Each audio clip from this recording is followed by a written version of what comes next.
Okay, guys, welcome back to the Brandon Smith Rugby channel here on YouTube, and it is a time for our second preview. It is Ireland hosting England down at the Aviva Stadium, and as you can see, I am not alone. I'm joined by Rugby Geeks. How are you doing, my friend? Yeah, very good. Thanks for having me. Really looking forward to this weekend's fixtures. Yeah, it's going to be a great weekend of rugby. It is, of course, a Super Saturday. If you are new here, guys, do hit that subscribe button. It's massively appreciated. It's free to do, and get your predictions in the comments down below. Let's talk about the home team first of all then. So Ireland coming into this one, it's been an interesting tournament for them. Of course, they beat Scotland last week, and if we're being honest, Scotland maybe shot themselves in the foot, although Ireland got the job done. Absolutely. It wasn't the most convincing of displays. What are your thoughts on Ireland across this tournament so far? Let's start with some of the positives. What have you been encouraged by with Ireland, would you say? Look, Eddie Jones said it in the Autumn Nations Cup, and it's rang true throughout most of the Six Nations. He said, mate, the team that kicks the most, mate, wins the most, mate. And for Ireland, they've certainly kicked a hell of a lot, and successfully. They're really good at pinning teams back onto their own 22, but not so much that they allow a mark to be called. So they're really strong at getting to the red zone. They've just really struggled this Six Nations with breaking that red zone and cutting teams open.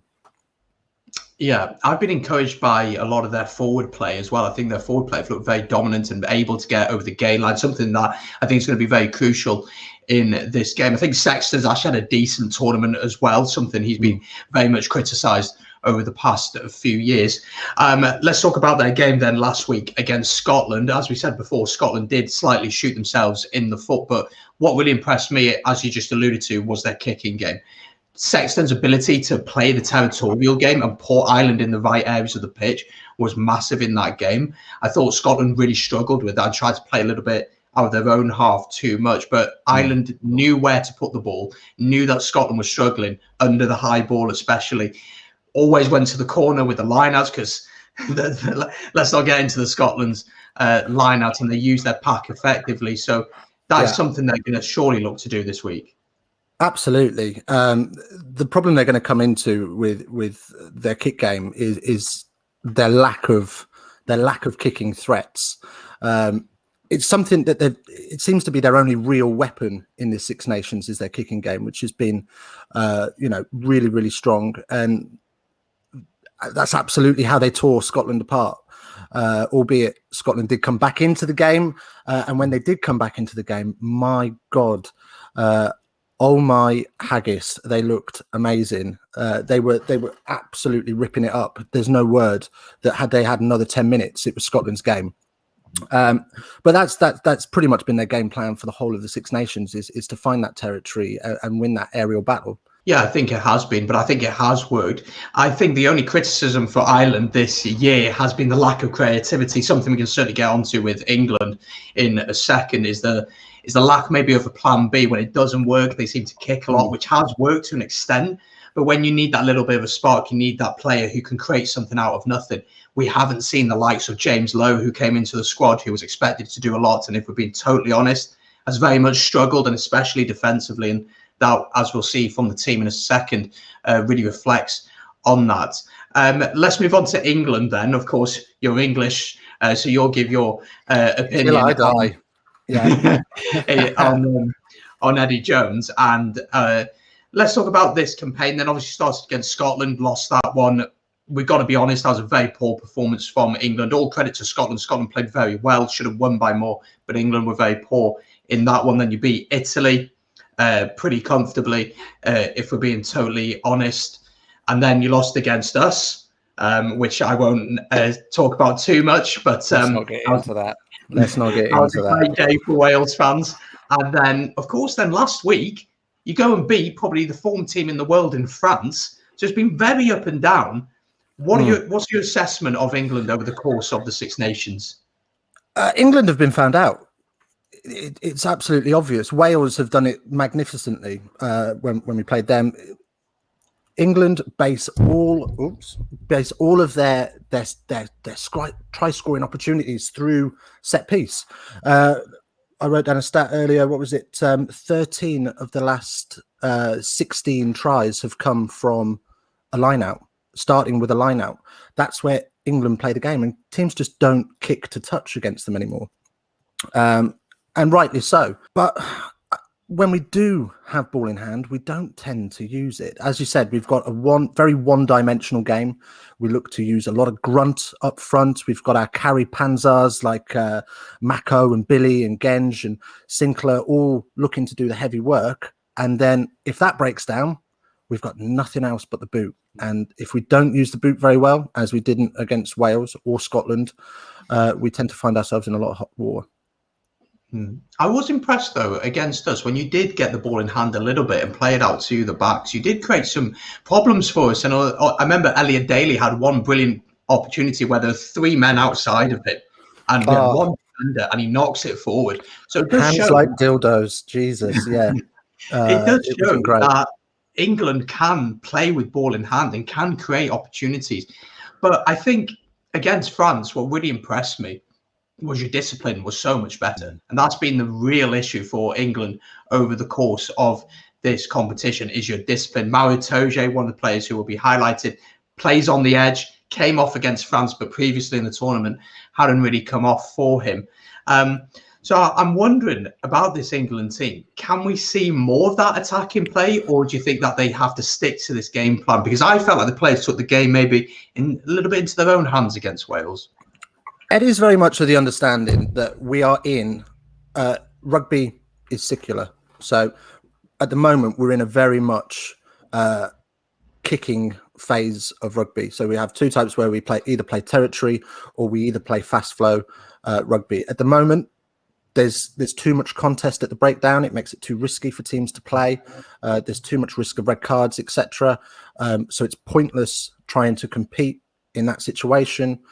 Play territory, make teams kick back to you. That's very much Eddie's gold standard. We play to the style of rugby that the laws dictate to us. In terms of can we play more dynamically through the backs, I think we must. You look at the talent that's outside. Johnny May, Anthony Watson, Daly when he's on good form and not playing like he should be in National 1 instead of the Championship. Farrell, huge talent, huge world-class talent outside of a world-class 10 in forward. It's so underused. I mean, you look at the Scotland game. Ollie Lawrence got 1 carry for 3 meters in 63 minutes. Outrageous that a man of his talent. Okay, he's new, he's fresh. But outrageous that a man of his talent has just been underused massively. And let's have a look at the teams then, because there's a few interesting picks for both teams. First of all, the Ireland squad will be up on the screen, and we'll go through it now. Starting out fullback, Hugo Keenan starts out fullback with Keith Earls continuing on the wing. Stockdale comes in for James Lowe. That's the first change. James Lowe dropped out of the matchday squad completely. Henshaw starts at 13, so he jumps across, with Aki coming in for the injured Ringrose, and Conor Murray comes back in at 9. Gibson Park drops to the bench, and Sexton stays at 10. The front row, then you got Kilcoyne, Herring, and Furlong. I mean, Furlong danced past a couple Scottish defenders like Shane Williams in his prime, so he's got that in him for sure. Ian Henderson then in the lock alongside Byrne, who was man of the match last weekend. Josh van der Fleer returns into the fold at 7, with Stander moving to 6. Of course, he's announced this week they'll be retiring at the end of the season. And then Conan at 8. What are your thoughts on that team? A few changes. Your thoughts on the changes? Well, as an England fan, I'm disappointed to see that the Hornswoggle Andy Farrell love child in Gibson Park has been thrown to the bench. But hey, Conor Murray's a world-class 9. I think for Ireland, they need somebody that can snipe around the breakdown a little bit more. Hornswoggle plays a little bit too much relegation, what I call relegation rugby, where anything in your own half goes to boot.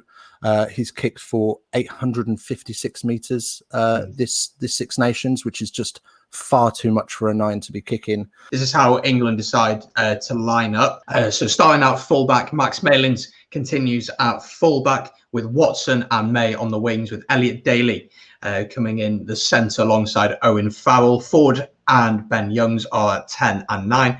In the front row then, Makavunipola, Luke Cowan-Dickey and Sinclair, with Itoje and Eels then in the locks. Wilson, Curry and Billy Vunipola then are the rest of the squad. What was your reaction to that team when it was announced today? Were you happy or a few concerns there? I'm really pleased with that squad, to be perfectly honest with you. I think there are huge threats. I'm really pleased to see he's stuck with Malins. I think Malins is absolutely class.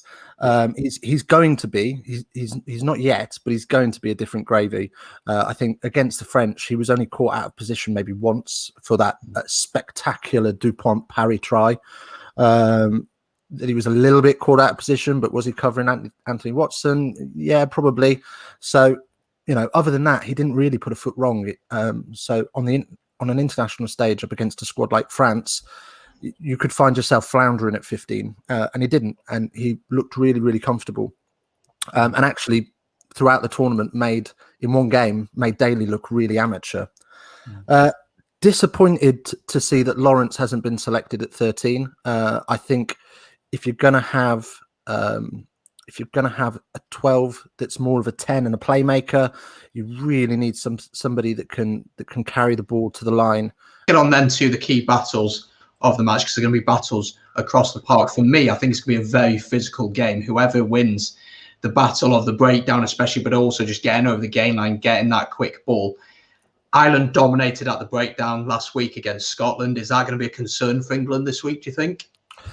I don't think so. I think Ireland are very good at playing clever rugby around the breakdown. So they win the initial contact, and then they're very good at making sure that there's not a second contest for the ball by sealing, which, yes, is illegal. But if you do it well and you do it right, then nobody minds. And referees allow that to play on. Key contest in the forwards around that breakdown is going to be between Curry and Stander, two outstanding jacklers of the ball, and outstanding breakdown specialists. It's going to be really interesting to see how they go head to head. I think it's going to be fascinating that with the pitch. And I think if England can get quick ball and Ireland on set, England then have the power to really break through and then have the ability with the likes of May out on the wings to finish chances. So let's get to our predictions then, how we see this one going. I'm very worried for Ireland, if I'm being totally honest. I think this is either going to be very close, or it's going to be a big England win, because if Ireland get bullied physically in this game, I really worry for them. I think England looked very good against France. The power of that team, Itoje playing on the line, but again on the right side of that line just about. And Ben Young's also coming back into form. I very much worry for this Ireland team. And if you compare the benches as well, the power that can come off for England is massive. So I'm assuming you're going to back England to win this one. I am. And I'll tell you for why. So the problem that Ireland are going to have in this game is that 5 years ago, maybe even 3 years ago, Jonathan Sexton-Pest was phenomenal at getting himself to the game line before we distributed the ball. And as a backs coach myself, I used to go mental at my 10 for not doing that. You get to the game line, you have runners off you either side. Nobody knows what you're going to do. And you can just push people through holes left, right and centre, and defences just can't handle it. He's now a bit older, a bit more broken, a bit more injury prone. Him and Andy Farrell have agreed to take that step back and him become more of a distributor.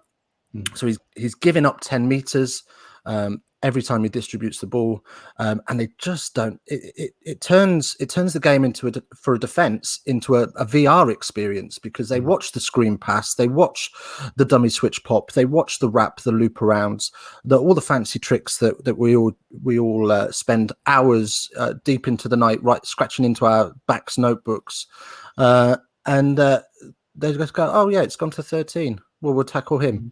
So England's blitz are going to absolutely dominate that space. I think the only way I can see Ireland winning this game, again, their set piece has been fairly good across the duration of the competition, which is something they'll look to use.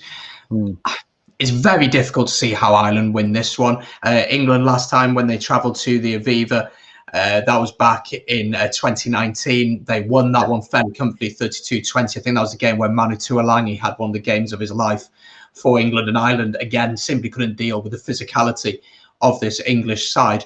If Ireland can slow the ball down, if they can be a menace at the breakdown, if they get on the right side of the ref at the breakdown, we know Sexton is a world-class goal kicker. We know he can do that. Stockdale is a threat on the wing. He's not a fullback, he's a winger, so it's good to see him playing on the wing. And players such as Lama coming off the bench can certainly make an impact. But I do worry for Ireland here. I'm going to back England to win this one by 15 points. I think England will win this one fairly comfortably. I thought you were going to say 50 then. I was going to agree with you. No, quite. No, 15 to 20 points. What are you saying? Yeah, I think it's going to be, I think final score will be something along the lines of 36-12, somewhere around there. Our predictions. Before we go, tell us a little bit about your channel, a bit about what you do and why people should check out your work. Sure. So Rugby Geeks all really started because of a national lockdown, and I got sick of not going to the pub to watch the game with my mates. So it's all about that, being able to enjoy a game of rugby with your mates without having to be with your mates, as well as providing that insight around from my coaching background. We've got something that's a little bit different in terms of a coach being able to explain a few things. So we've got coming up in the near future, a friend of mine has decided that he wants to make the switch from football to rugby. So we'll be teaching Ewan how to play rugby, and whether or not that's in face-to-face or just the nuance of the game, time will tell if Boris lets us. But it's just all about just having a little bit of fun and enjoying the sport that we all love so much, and putting smiles on faces. Absolutely. And I highly recommend what you do. So there'll be a link to Rugby Geeks down in the description and also in the I button up there as well. Do go over there, hit the subscription. You're going to be very busy this weekend, as am I, with all the watch-alongs going on and the reviews and the reactions. So it's going to be a mental weekend. But thank you so much for jumping on. I massively appreciate it.